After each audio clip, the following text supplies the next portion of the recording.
how did that happen? The evolution of where Christianity went, hey, the Judeo-Christian, the great nation, America, Yes. look at the values and principles that we have. Where did the fall happen? I encourage anybody to find me a Netflix, Amazon, or Hulu documentary or film in the last 10 years that portrays someone that is a Christian in a positive light. Bruce Lawn. This is Patrick David, Valuetainment. They had Charlie Kirk on. I've never met Charlie Kirk. I'm friendly with some of the folks from his organization. And I would like to have a conversation with them as well. But let's check this out. Sports teams will say, hey, you have to be a little bit more understanding about the Muslim religion, but Christianity, they can get. So how did that happen? The evolution of where Christianity went, hey, the Judeo-Christian, the great nation, America, Yes. look at the values and principles that we have. Where did the fall happen? Boy, that's a powerful question. It's hard to pinpoint a certain year, but there are certain... So the question is, when did this happen with regards to Christianity no longer being a religion that people got to respect? Now, I have a very specific point that I'll save about when this happened and why it happened. But let's listen to what Charlie Kirk here says. Certainly an era. In the 60s or 70s, these revolutionaries took control of a lot of institutions, and the zeitgeist, the spirit of the times, got perverted and changed. I encourage anybody to find me a Netflix, Amazon, or Hulu documentary or film in the last 10 years that portrays someone that is a Christian in a positive light. Well, we got Jesus Revolution now. That just hit streaming platforms. I think that portrays people in a positive light. And in fact, this was pinpointed recently. I can't remember who. An actor came out and he said, hey guys, why is it the pastor always has to be like the abuser or the embezzler or the... And you think There was a gentleman from The Office that came out and said that, right? about the archetype, right? The archetype is if you see a Bible in an Amazon film, you almost can assure that that person is going to be a villain or, at the very least, a hypocrite. Rarely is that the person that is going to be acting ethically, acting morally, and that's a complete change. And it's done rather subversively, right? Now, is a couple things I probably disagree with Charlie on, but I mean, he's kind of dropping some facts right now. In our culture. And so, but here's the thing, kind of the post-60s worldview, the moral view that came in the post-60s, and it didn't really set in until now, it took 60 years, is hyper-individualism. And I'm all for entrepreneurship and for people to succeed, but you must balance that, you must counterbalance it with duty and obligations. If it's all about just the pursuit of your own pleasures and your own delights, you will be not just empty, I think you're going to be miserable. And so we build an entire society, I think, on this very dangerous moral pretext, and we wonder why we have the most depressed, suicidal, anxious generation in history.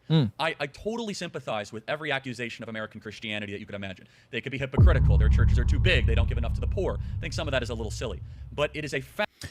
Some of that is silly and some of that is just not true. Christians give like way more than non-Christians to charities, adopting babies, and all kinds of stuff. Fact that as we have turned our back on American Christianity with the roots of it, that we are less free, we are more confused, and we are filling it with these other fake religions that we could talk about. The religion of anti-racism, the religion of scientism, right? Even earth worship at times, which is hyper, Global warming. Yeah, environmentalism. And so there's a great book by Tom Holland. He calls it Dominion. It's not a great title, but Holland with an E. But yeah, it's how Christians revolutionized the world. I encourage everyone to read it. And he's actually a secular agnostic who argues that what we consider to be common sense, what we consider to be normal, is a traditional inheritance from the Christian history.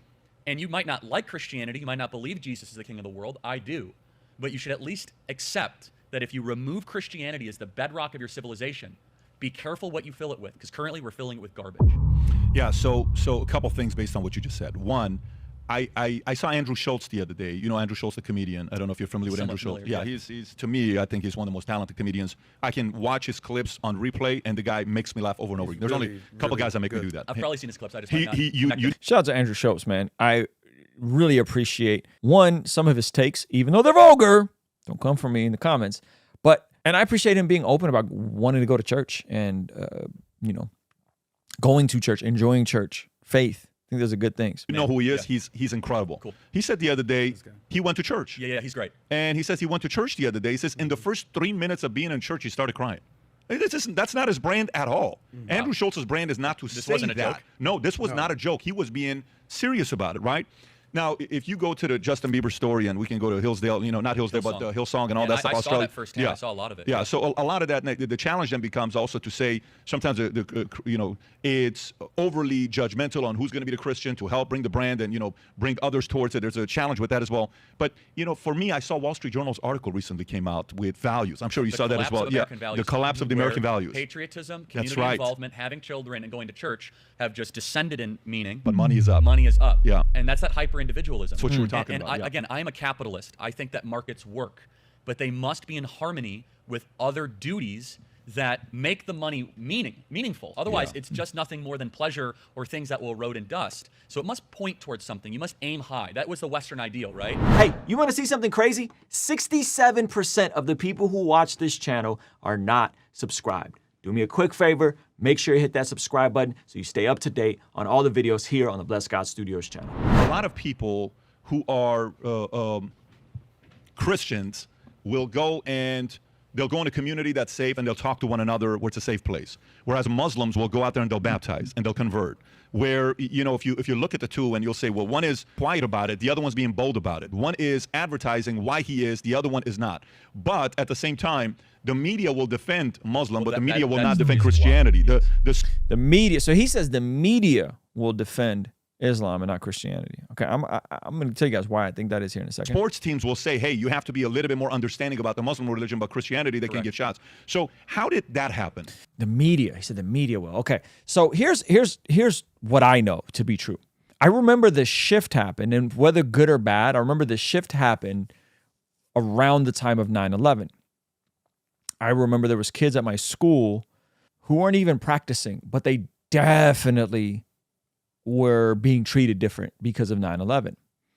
And after that, people were extremely more sensitive and delicate with Islam because there was an uptick in what you would call, I guess, Islamophobia, right? At the time. I remember specifically seeing stuff in New York. And I think in that process, what had happened was Islam got categorized as a protected class. And there's certain groups that get protected class status where you cannot be as critical towards them. LGTB, Transformers, right? And this is in the YouTube community guidelines. This is why someone like David Wood had to create multiple channels. David Wood going hard is sometimes necessary, right? And so in that, he had to create multiple channels to spread out the attention that he was getting and give his main channel away to a Christian apologist who used to be Muslim, young lady from Europe. She's awesome. And so I think the crux of this, in terms of everything Charlie said, I think this happened after 9/11, that this community became a protected class. And because it became a protected class, you couldn't be as critical. Whereas with Christianity, it's still viewed, even though it isn't, in my opinion, it is still viewed, and remember, perception is reality, as the dominant faith. And I think that's changing. I think the dominant faith right now is fringe leftism in the West, where we're defying what is objectively true, where we're defying what is biological, right? All that stuff. We're defying all these things, and I think that is actually the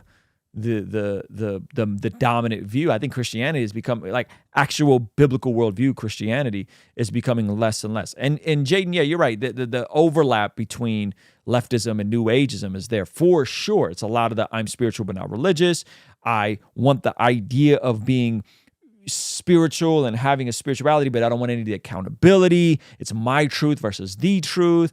I am a part of the I have a moral ground, and I morally grandstand against ideas I don't agree with, but those are not allowed to be challenged, right? So if you listen to, like, progressive Christians, or you listen to folks from the leftist side, they will have objective morals. Like listen to Brandon Robertson's conversation with Jeff Durbin and James White. He will make absolutely moral statements, just they're the inverse of what the Bible says, right? So it's just ironic that Christianity is viewed as the dominant view, even though it isn't, and therefore it doesn't have any of the protections, right? That Islam has, or that different communities have in regards to that. And so I think that is specifically why with that religion, why they have this protective status, is because of the real life issues they were dealing with, right? And by the way, I don't care what you believe. I don't care if you're a part of the Transformers community. I don't care if you're what religion you are. I don't think anybody should be bullied or beaten or attacked for their views at all. Like, I think most Christians agree. Don't attack people for their views. Don't attack people for their positions, don't attack people for their identity, regardless on what that is. That's a very sensible position.